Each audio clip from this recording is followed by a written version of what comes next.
Egunon, laguno, egunon militanteok. Garai oso txarra bizi gara. Banakako irtenbiderik ez dago. Individualismoa ez da irtenbide bat. Gure aukera bakarra kolektiboa da. Etengabeko erreformak. Ez dagoia konturatzeko askirik. Itxurareko estrategia horrek ez dauka mugari. Politika burugabe horiek sufrimendua, langabezia eta txirotasuna dakarte. Eta ondorioz, xenofobia gehitzen da. Grezian bezala zen. Aukera bat dago, bakarrik aukera bat dago. Politikak ez dezala egin kapitalak agintzen diona. Ez aplikatzea. Mobilizazioak horretarako egiten ditugu. Ez aplikatzen dituzten politikariak beren aurpegia zuritzeko. Eskubide sozialetan sinisten badute, ikusi egin behar dute gizartea zenbateraino ari diren txirotzen. Ezin du txikizio honetan parte hartu. Ezin dute esan aginduak betetzen dituztela.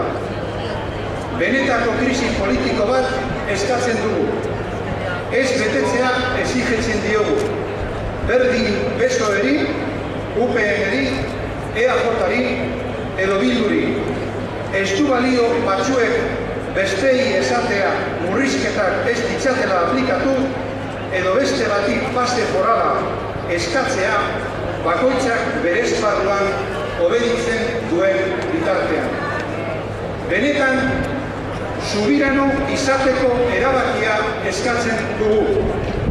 Desobedientzia gaur, ez bihar, ziur eskertuko duela arazoak dituen jendeak.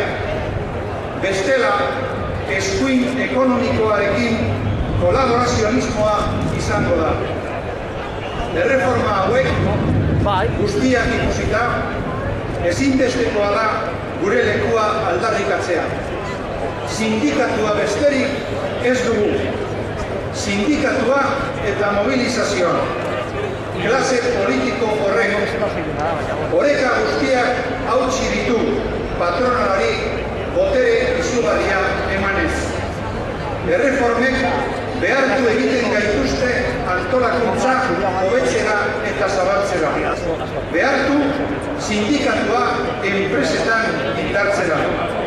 Hori gabe, ez gara baliagarriak izango eta baliagarri izan nahi dugu. Sindikatua da gure defentsarako tresna bakarra. Elak ardura hori bere gain hartzen du. Somos gente normal. Gente normal